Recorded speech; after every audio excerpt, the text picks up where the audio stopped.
What up ninjas, my name is Ethan and welcome to a new video. For the past 2 weeks I have been obsessed with Cuphead because I like the aesthetics, I like the gameplay, I like the bosses, just everything in this game is pretty much amazing. And it was definitely worth my money. I think until now I have completed the majority of the game. I completed it on Expert, I unlocked the secret modes. Only thing I haven't done is get an S rank for every boss. That was going to be too time consuming and it was probably going to give me a headache as well, so I stay clear from that for now. So today I want to talk about the top 5 easiest bosses in Cuphead, and this is based on my opinion and my experience with the game, so that means you can agree with it or you can disagree, both are perfectly fine. Also, this list will be a combination of both my regular and my expert playthrough. Now without any further ado, let's jump right into this. Starting things off at number 5, we got Sally's stage play, and I was kind of surprised that she was so easy to defeat, because you get to her relatively late in the game. During her first stage, all she does is jump around a bit. She throws her fan at you and then she does her vanishing jutsu and then appears out of nowhere. So if you just dash under her or if you dash through her, if you have the smoke bomb equipped, this really is not an issue at all.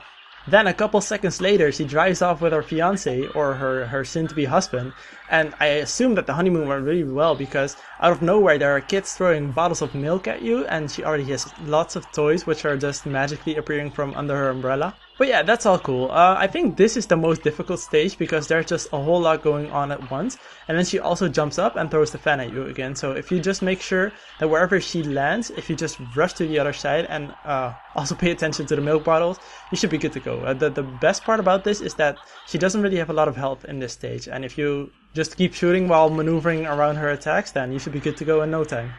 The third and fourth stage aren't really that interesting. All she does is hang around a little bit, and you kind of have a clear shot the entire time. In the third stage you have to watch out for the giant fin which launches towards you. And in the fourth stage the umbrella can be quite difficult because on expert it moves sort of fast. But still, this is very doable.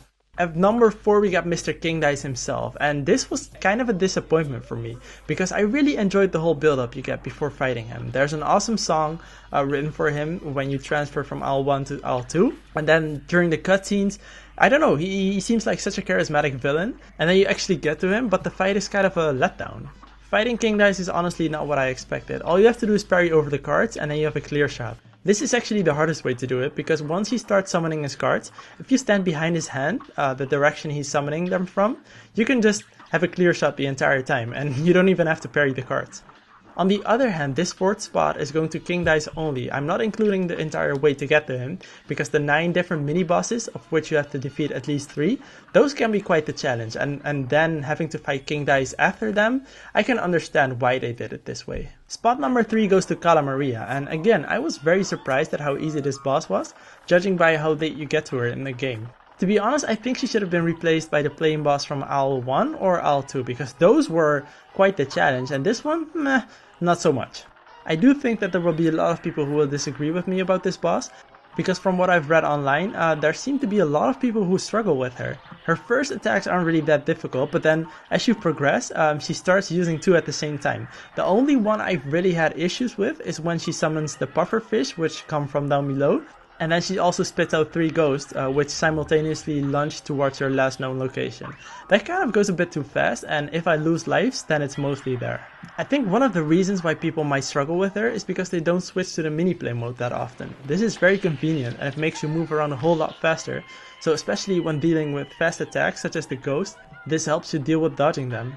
Her first transformation looks kind of cool, but don't let this fool you because the more eels she spawns, the more difficult this will get for you. So I suggest just keeping your nuclear bomb and then launching that straight to her when she has summoned 3 or more. And the good thing about this is that the bomb has such a blast radius that it also kills the eels. I'm not sure if those are eels by the way, but let's just stick with that. Then we have the final stage where you're just fighting her head, and this unfortunately has kind of an annoying stun. When you get stunned, just make sure you mash your controller as fast as you can, and if you see her cast a scream, try to move to the back of the stage. If you see one of the spike things or the skull things approaching, then it helps if you're far behind because that way you have enough time to mash out in order to avoid it actually hitting you. Spot number 1 and 2 are kind of predictable, and I think most people already knew which ones I was going to put here. Reason for that is very simple. There aren't a lot of easy bosses in this game. Even the easiest ones, for some people they can be quite the struggle, and believe it or not, there were a couple of bosses where I just sat for a good hour and didn't really figure out what to do until I memorized every attack, and then I could just move onwards. But yeah, at number 2 we got the Root Pact. On expert, this is sort of a challenge because the attacks come out a whole lot faster.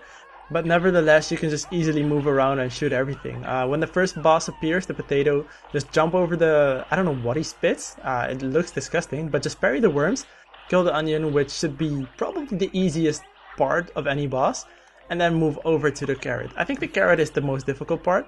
And then I'm talking about expert mode because there everything just moves a bit faster.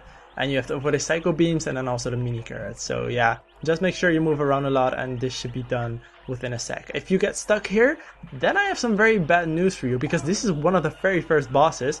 So you better make sure you have a whole bunch of spare controllers or whatever you're using to play this game. Alright guys, and then the number 1 spot goes to Goopy Legrand. I think he should have been the tutorial boss or something, because there's just not a whole lot going on with this boss. He jumps around a bit, he looks really happy, and then you murder him, and then you have to fight his gravestone. Like, that's the saddest thing about him. I don't really think he belongs in Inkwell. And the funny thing is that when you're playing the first run and gun level, you actually murder all of his children, or they at least look like his children. So this is a series of very unfortunate events for this boss. I did consider putting the casino bosses on this list because that would have been a better fit. I think most of you knew that I was going to put the Root Pack and Goopy as number 1 and 2. But as those are kind of mini bosses, I didn't really feel that was fair in order to make this list. And I also didn't make a top 10 because there are not a whole lot of bosses in general. What I am going to do is make another top 5, and that's going to be about the most difficult bosses. And this is going to have a bit of rage because some of those bosses, oh man, I had a good struggle with them. So yeah guys, thanks so much for watching this. If you agree or disagree, please let me know in the comment section down below, and I will see you at my next video. Peace!